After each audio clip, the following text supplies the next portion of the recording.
बिस्मिल्लाहिर्रहमानिर्रहीम, अस्सलाम वालेकुम। लाखों करोड़ों दुरूदो सलाम मोहम्मद मुस्तफ़ा सल्लल्लाहु अलैहि वसल्लम और आले मोहम्मद पर। मैं हूँ उमर दराज गोंदल और आप मेरा फेसबुक और यूट्यूब चैनल देख रहे हैं। आज की सबसे बड़ी खबर क्या है?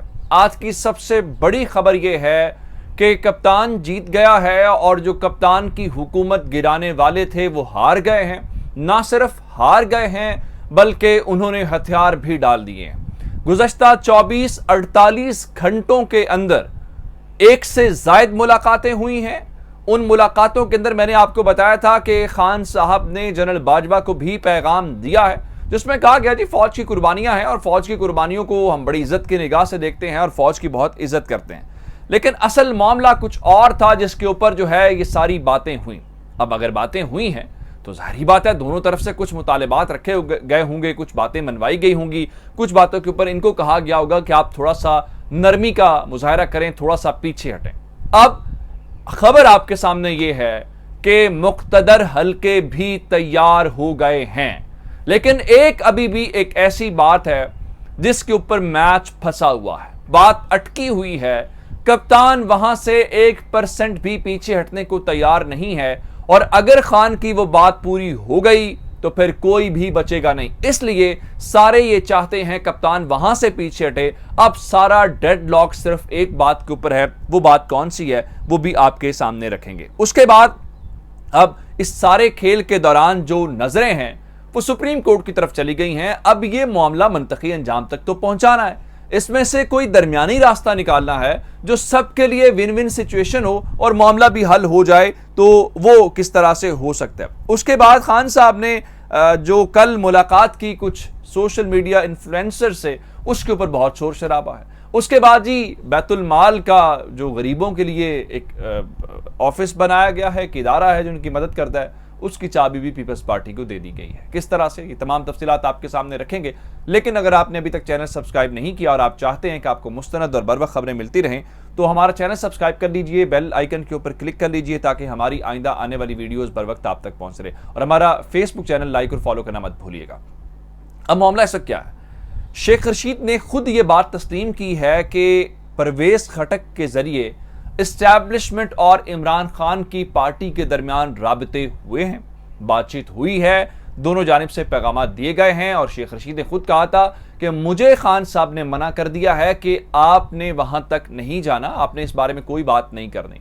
फिर मैंने आपको खबर दी थी कि असल मामला 15 जून के बाद होना शुरू हो जाएंगे, तो वो खेल शुरू हो गया। और खान साहब सिर्फ एक बात के ऊपर उस लम्हे तक डटे हुए थे। एक तो खान साहब ने कहा नंबर्स अनब्लॉक नहीं करूंगा, कोई बात किसी से डायरेक्ट नहीं करूंगा, जिसने करनी है परवेज खटक से करो, असद उमर से करो, शाह महमूद कुरैशी से करो। और सिंगल एजेंडा था खान साहब का, वो ये था इलेक्शन का ऐलान करवाया जाए। अब शायद सारे इलेक्शन पे भी तैयार हैं। उसकी वजह क्या? उसकी वजह यह है कि IMF बिल्कुल नहीं मान रहा। आप हैरान इस बात के ऊपर होंगे कि ये बजट कौमी असेंबली से अभी तक मंजूर क्यों नहीं हुआ। बजट को कौमी असेंबली में पेश हुए भी आज से 8-9 दिन हो चुके हैं। आमतौर पे 4 से 5 दिन के अंदर बजट अप्रूव करवा लिया जाता है। उसकी वजह यह है कि ये बजट IMF जो है वो अप्रूव नहीं कर रहा। वो अप्रूव नहीं करेगा तो कौमी असेंबली भी अप्रूव नहीं करेगी। इस बार कौमी असेंबली के बजट के अप्रूवल का मसला नहीं है, IMF के जरिए। फिर मैंने आपको खबर यह दी थी कि इन्होंने जो मिफ्ता इस्माइल और आयशा गौस बख्श पाशा हैं,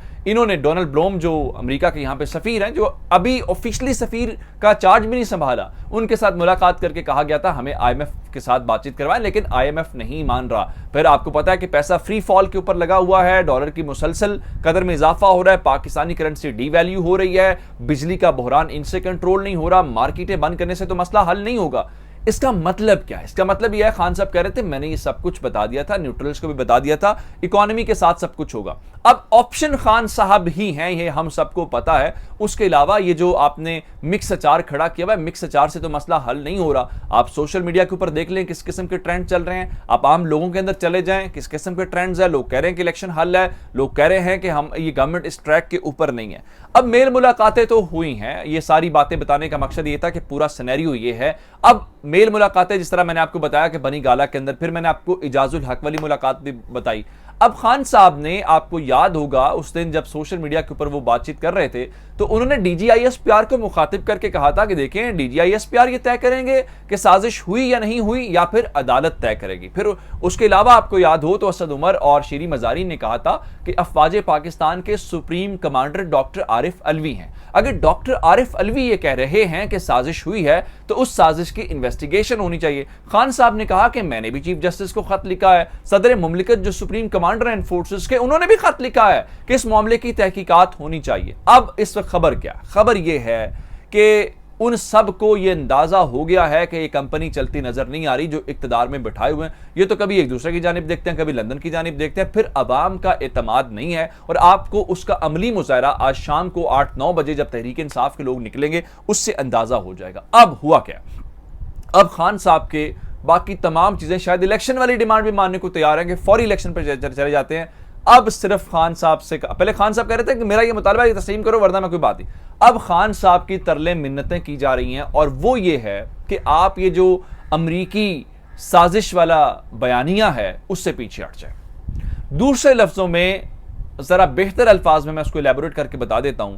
खान साहब को यह पैगाम दिया गया है कि आप ये जो साइफर की या जो मरासला आया था उस मरासले की तहकीकात से पीछे हट जाए, बाकी बातें मान ली जाएगी।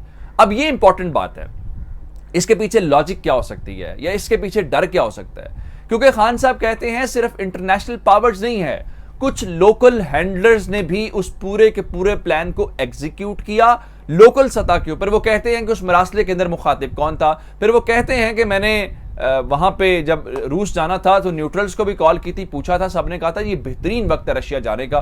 फिर अमेरिकन को कम्युनिकेट किसने किया कि देखें जी आप जो हैं वो रशिया, खान साहब अकेले गए हैं, हमारी मर्जी से नहीं गए। इस सारी सूरत हाल को देखने के लिए पिंडोरा बॉक्स खुलता जाएगा, ये सबकी तरफ आएगा कीचड़। तो इसलिए अब कोशिश की जा रही है कि खान साहब को यह पैगाम दिया गया आपके अलावा हमारे पास कोई और ऑप्शन नहीं है। वो वजह यह है जो कंपनी लाई गई है वो चल नहीं रही।